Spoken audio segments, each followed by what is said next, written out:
digitaljamsessions.com. So, let's explain first of all who we've got around the table. Starting with Daphne. My name is Daphne Xenakis. I'm a PR uni student currently working at Comic-Con. Hi, my name is Dinara Omarova, and I'm also a PR student working at Comic-Con. My name is Kay Ibrahim. I guess I'm a student working at Comic-Con. Media student working at Comic-Con. Okay, so to give some context, we are in the press office here at MCM Comic-Con London, the May show of 2015. And the guys here have been working really, really hard on the show. So why don't you tell us some of your highlights? Who's been your favourite talent to work with so far this show? I'll let Dina go first. Well, I obviously enjoyed working with John Noble. First time you hear him, you're mesmerised with his voice. You can't actually believe that this is happening next to you. And then he's absolutely adorable, lovable. He's so polite and so keen to do anything with you. I asked for a picture and he just said, I'll be disappointed if you don't have one. And I can't believe how friendly he is, because I think it's a true representation of that not all actors and actresses are, have this ice wall between you and them. It's been very, very amazing to work with him. So actually, just picking up on your point there, there is probably a bit of a misconception about how actors behave, and you guys get to see the real actors, in terms of what most of what you do here at the show is to help shuffle these actors back and forth between their interviews and, between the different speaking engagements and photo signings and what have you. So you kind of get to see a little bit more of what these actors are really like behind the scenes. So any particular, misconceptions that you would like to break the myth of? I think if actors are being short, it's because they're very tired. They have a very demanding schedule that you don't really realise until you're behind the scenes. From the moment they arrive, they're pulled from pillar to post, photo shoots, signings, other things, panels, interviews with press. They barely have, half an hour to themselves to maybe grab a bite to eat or just sit down and chill. And what about you, Kai, in terms of your experience so far? What's been your highlight? My highlight has probably been interviewing John Schnepp, who is the director of The Death of Superman Lives, What Happened. Quite a long title, but he was very welcoming and very human, I guess. And you just had like a genuine conversation about, the various stuff that you would have conversations with normal people at Comic-Con. So it was just like speaking to someone else at Comic-Con. So John Schnepp, definitely. Okay, cool. Gary, come say hi. Hello. So just explain really briefly who you are. I'm Gary. I'm the PR and sort of business development chap for MCM. Okay, and Daphne, how much have you seen of Gary so far in the show? Collectively 15 minutes. Oh, come on. It's got to be a little bit more than that, surely. You're a very busy man, Gary. Oh, thank you. We're not holding it against I'm not sure you, if it's a compliment, but I'll take it anyway. Highlights of the show so far? Ooh. Getting Gillian Anthony was great. Felicia Day, amazing. Kind of a last minute thing, we got Raffi Cassidy here for Tomorrowland, that was amazing. I'm not going to call everything amazing, but it's been a lot of fun. Low point? Oh, a few of those probably. Usually involving some kind of logistical issue that I can't get around, or a crowd of people that I can't get around, or that kind of stuff can suck. But for the most part, it feels really worthwhile. And for this show, which is May 2015, rough guess on how many attendees we've got this show? Rough guess, I'd have to say we must probably be approaching 120,000. I would have thought. So we're going to smash San Diego? Maybe not this time round, but yeah. Next show? Yeah, if we went to 4 days, we certainly would. Okay. Yeah, that's my PR answer. Okay, you heard it here first. Thank you, Gary. No worries, cheers. Dave, come say hi. Hi. Dave, tell us who you are, what you do. My name is Dave Axby. I'm a press officer for MCM, and with a slightly different, more colourful hat, anime editor of My M magazine. And what has been your highlight of the show so far? My highlight of my show, I think, has been running across the show, seeing essentially how many people have come in cosplay, which I was like to see on the way to hosting an interview. Actually, Daphne and Dina have been hosting interviews, and I've just been sort of flapping around ineffectually with stars like Felicia Day. Okay, so in terms of cosplay, what's been the standout piece that you've seen so far? That's harsh because there's so many different genres, and I haven't seen one costume predominate, because once you used to come along and you'd find all Narutos and Haruhis, but now there's been a nice split between things. There was a really impressive Space Marine I saw, and I keep bumping into, and he still scares me when I go around the corner. And what have you seen the most of, in terms of which costumes do you see the most of that type of costume? I've seen a surprising amount of Kill the Kill, which is something I guess Andrew at Anime Limit will be very pleased with, because that's the title he's been putting out this year. Okay, cool. Any low points that you want to tell us about? I was on an anime panel, so I can only presume that sunk without trace. Okay, thank you. Right, guys. Now, I want to talk to you about your experiences with Comic-Con. So, obviously, you get this opportunity to work with talent, and you're getting the opportunity to see firsthand what it's like with the fandom. Have there been any moments where you feel like the fandom have perhaps been a little bit too aggressive, shall we say? Yes. It's not their fault, because they come to Comic-Con and they hope, or they expect that what's on the schedule is what's going to happen, and sometimes, unfortunately, things clash, and because it is so big, these things happen. Tyler James Williams had a panel, and it overran by half an hour into his press room. Luckily, we were able to reschedule it, but unfortunately for Christian Green, that wasn't a possibility, so he had to leave his panel, and the people were understandably quite upset, and so I got quite a lot of boos, because I'm the big bad witch that came to take their favourite person away. But at the end of the day, you can't blame them, and you're just doing your job. So while you are the face of the nasty thing that's happening, it's still okay. So if you could say one thing to all those people who maybe booed you or had an attitude with you in the panel, what would you say to these people? I'd say, I don't blame you, but please be nicer to the people, because the people that you're shouting at are not in charge. Okay. Well, what about you, Dina? I haven't encountered any problems with fans down here, but I had a couple of problems probably with the journalists, because they create this part of a fan group as well, and obviously, it's nice to have an interview around the table, but it's also nice to have a quick picture or a one-to-one, and unfortunately you can't arrange this all the time, and because people think that, I'm just going to 1 second grab the person and do it, it's unfortunately impossible, and I had to be that whip to kind of say, no, we had to jump literally in front of the camera to stop someone taking the picture.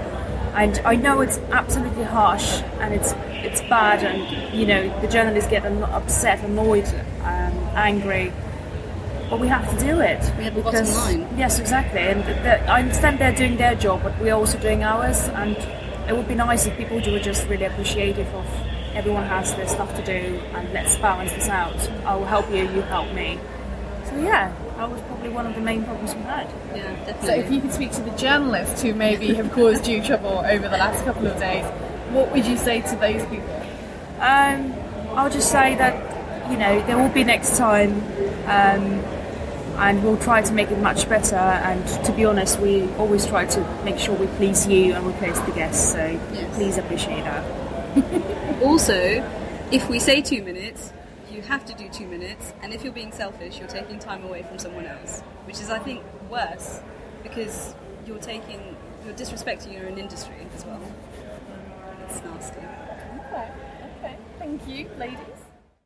Hello, it's John Noble, and I'm sitting out here on a beautiful balcony in Docklands, and I'm here because I've done a few shows, but one of the main things this year is we've just done a big panel on Batman Arkham Knights, and we've brought the Batmobile over here to the auditorium, which is very exciting. But there's still a lot of people that I talked to about Lord of the Rings and Fringe and Sleepy Hollow and other shows that I've done. it's quite wonderful, the diversity of it all. So it's continually, and for me, it's fascinating to see the effect that some of those shows have had. Particularly Rings, which is now quite a long time ago. You know, there are people coming up that were only 3 or 4 when it came out, but they've discovered it later, you know. And so you realise that you're actually now spanning a couple of generations of things. That's always very gratifying to me. And as I say, and also then working with a new technology as we've done this time. And who knows what tomorrow will bring.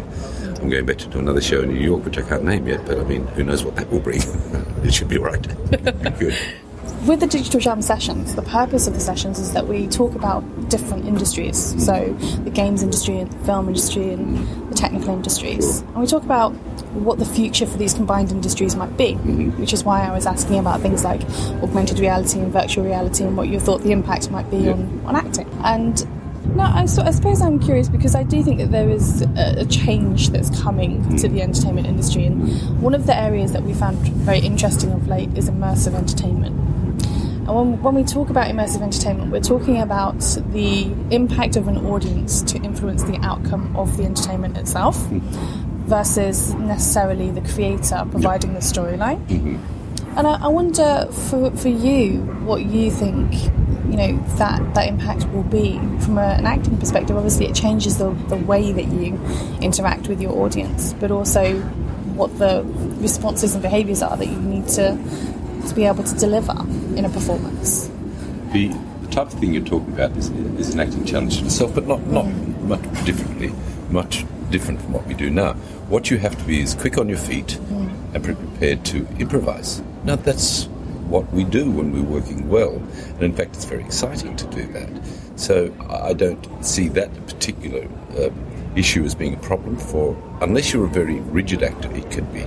But if you're not, I'm a stage actor, you just go with whatever comes along and I love it when, for example, I love it when things go wrong. I love it because you get into this high state of, I don't know what it is, but I love it. It's the adrenaline. Oh, it's the best, and stage, of course, is like that because you're in live situation where you get a line delivered differently, or some time will go, or something will happen. You go, got to go past this. I like that very much. So for those actors that are comfortable in their craft, their trade, I think it won't be an issue. Okay, so I think perhaps for theatre actors it's not as big a stretch as perhaps for traditional TV or film actors who aren't used to that. There are some very fine actors in film and television who are, for example, very nervous and have a very strict routine about how they go about performing, and some who have real troubles with lines. Now they're still fine actors, but they're very, very rigid with their approach to things. That's not going to translate as easily. I'm not diminishing them at all, but they have a different process. Whereas me, I just love it when things come along and just improvise and go off first instincts. But I know many good actors that don't. They're quite fearful in some ways of that sort of thing. And how do you feel about audience participation and collaboration in terms of the development of the idea or the content? Look, we will have pre-done all of the options anyway for an audience. So it's a bit like the games now, where you have many alternatives. It started off back in the 80s. I was doing something for a firm where I was producing a documentary for them, and they said, "Can you make it interactive?" I didn't know what they were talking about. No, 90s. I didn't know what they were talking about. And I had to learn very quickly that there's this new thing called, the viewer has an alternative. Now, it sounds crazy to say that now because we're so used to it, but at the time I go, God, how do I do that? I didn't have a clue about it. And this is for a very advanced, big organisation called Gestetner in Australia. I don't know what to do. But it's changed now. Look, the theatre is... I like very much going back to the idea of an audience participation. Within the theatre, we've had that before. I mean, one of my favourite shows I ever acted in was a one-man show, and all of the audience became my classroom. And I would rip into them. I'd tell them off, and I'd go down splashing. I was playing a teacher. And it was such fun to do it, and I loved it. They were as much a part of that performance, and different every night than I was. But I couldn't live without them. And so I got that was a long time ago now, back in the 80s, but I got to love that part of it. You can't be frightened of them at all, any more than you could be frightened of fans. You know, you just we live and breathe because of them liking what we do or not liking what we do, which I think a lot of actors need to realise. It's actually not a great deal to do with us as individuals, it's to do with what we represent. And so if you think, oh, I'm a star now, forget about it. What you do is you play a character and it's popular. Yes. That's the difference, a huge difference. Definitely a big difference. And you've been in quite a few franchises now that obviously have that canon of history and richness of story. And I suppose one of the interesting aspects is the interaction with fans and this level of ownership that they feel that they have, not just of your character, but almost to an extent of you, because often they blur those lines. And have you had any instances where there might have been that kind of almost... No. What happens, and I cannot complain about this, is that if you do certain characters, you become associated with them. Walter Bishop was a classic one for me, that still people will walk down the streets in New York and say, "Hey, Walter!" They'd still do that. I don't mind that at all. I think it's rather complimentary to the character that was created, and I know it's not me. I seriously know it's not me, and because I didn't really come into the realm of celebrity actor until quite late in my career, although I'd always been an actor. So I think it's kind of cute and kind of amazing, and I'm very grateful for it. But I certainly don't take it for granted. But who knows what would have happened if this had happened to me when I was in my 20s. Before, when your ego was still big and exploding. It might have been a different story. So you think perspective has a difference? Oh, totally. Yeah? Yeah, and then gratitude comes into play. You go back over things and think, how lucky was I just to fall into that, and then that, and then that, and then that? How lucky was I? And it's not because of me, it's because of a skill set that I have, actually. And so because I have a certain skill set, I can cross all of the... all of the areas of acting and directing, actually, but it's not me. It's like a lot of professions. It's how proficient we become at our professions, like you. How proficient you become at interviewing and running the technical side of things. Not you per se, even though they may think it's you. So true. So you said that you obviously have experience across a number of different aspects of your profession in your career. What would be the key areas that you feel you have the most? I think it's pretty balanced now. I really think it's pretty balanced. I've just recently done a couple of plays again, which I hadn't done for years, and I found that all of my skills were still there, which was great, and I loved it, but I hadn't done it for many years. Dusting them off. Yeah, it was just like falling off a bicycle and getting back on again. But I think a lot of it's built up over the years, and I do recall that when I first tried to do a voiceover when I was very young, and someone heard my voice, that's a good voice, and I had no idea what to do. No idea how to approach it. And I thought it was just a talking head that went like that. Well, it wasn't. And so I learned as I went along, but I'm still a constant observer also. It's not a day I don't watch to see what's happening. And if I go into a set, I'm watching all the time because technology is changing so fast. So therefore my technique needs to be aware of that so I'm not caught wrong-footed. But that's not a chore to me. I'm just endlessly curious, so I find it fascinating. So which technologies have you found to be the most interesting as you've gone through that process over the course of your career? Well, let's leave stage out of it because that's old stuff. It was amazing to me when we did Lord of the Rings to see the scope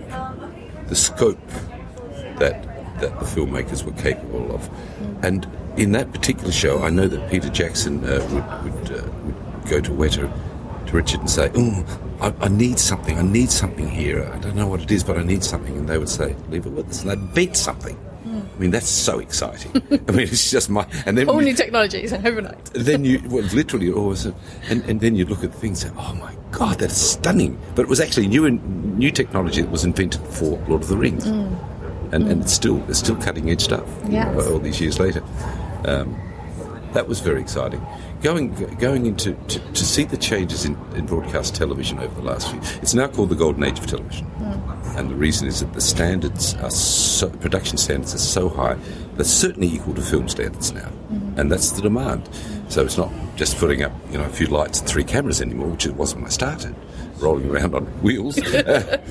Now it's very complicated. It's like the most complicated filmmaking, but it's done very fast, very compressed. Everyone has to be right on top of it. And now, in television, so much of the making of a show comes in post as against what we're doing there. So we'll know there's a special effect there, and we'll know that they'll look after it. That's all. But it's also quite exciting. So what's your view on things like drones? Because we're hearing a lot about this new wave of drone technology and what the impact is going to be on things like filming films or TV shows in different ways and being able to use this new technology. What's your take on? Films have always been looking for new things to do. Drone technology will just fit in. They'll find it, they'll try it, and if it works, they'll use it. If it doesn't work, not everything works, but it's trial and error. It sounds to me like a perfectly wonderful thing to do for certain things. It really does. But even then, we fly cameras around the place in different ways now, and so it's just another way of getting the effect. But it's not a new effect. It's just a different technology, and so it's not the least bit intimidating. It's actually really we live in very exciting times. I remember doing a panel, probably 11 years ago, with a very well-known actor, and he was a doomsdayer. He was saying, "Oh, we're all finished. In 10 years' time, we won't be working anymore." And I was at a big convention actually, and I argued with him. I said, "No, you're wrong," and he was very offended because he was much more senior actor than I. But there is always a human element. We're human beings, and we want to see human interaction, and we want to identify with human emotions, and that's not going to change. We're not machines. We're human beings. Absolutely. With all of our strange habits and tendencies. We're now joined by Tyler James Williams from The Walking Dead, who's currently filming in the new Criminal Minds, Beyond Borders. So I just wanted to ask you, because you've mentioned about kind of multi-platform, and you've mentioned Marvel a lot, and I'm curious as to your thoughts about what the future holds for kind of these big immersive intellectual properties, IPs that expand across multiple different types of platforms, whether it's books or comics or TV or movie. You've exited The Walking Dead, but we may see you again, perhaps in another life, in another form. How do you feel about the potential to be brought back in different ways? I love it. I absolutely love it. I think with anyone, any actor, they feel like there's always more story to tell. With the character, there's always more story to tell.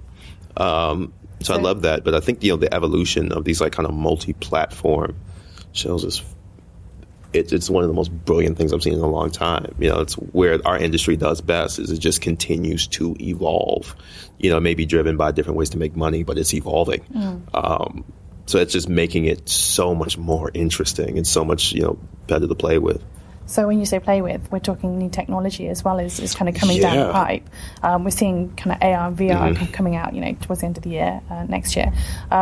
What's your take on the impact of virtual reality and augmented reality in terms of acting, and how that's going to change your job? I think it's going to change it, significantly. It's going to be a whole nother skill set. And the same thing when you saw Andy Serkis with the motion caption, it changed the game.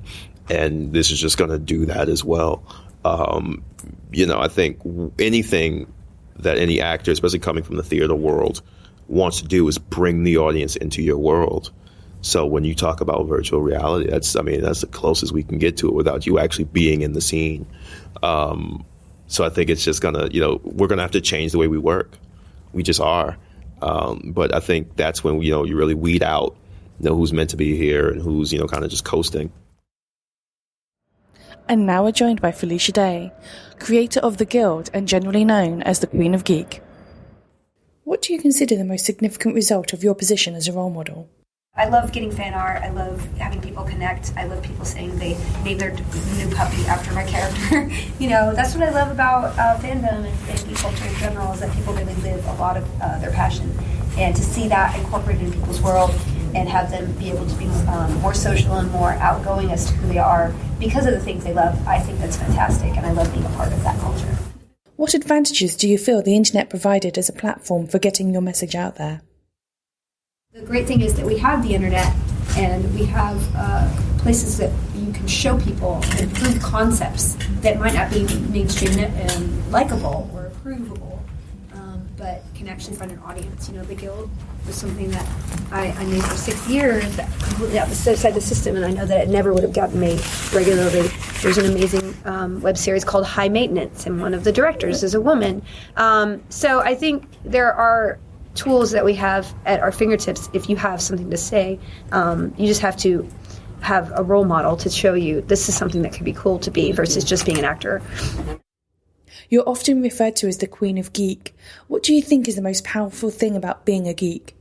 To me, geekdom is the thing that appeals to me, is that you could supersede anything, gender or race or age or religion, when you talk to somebody about something you're passionate about.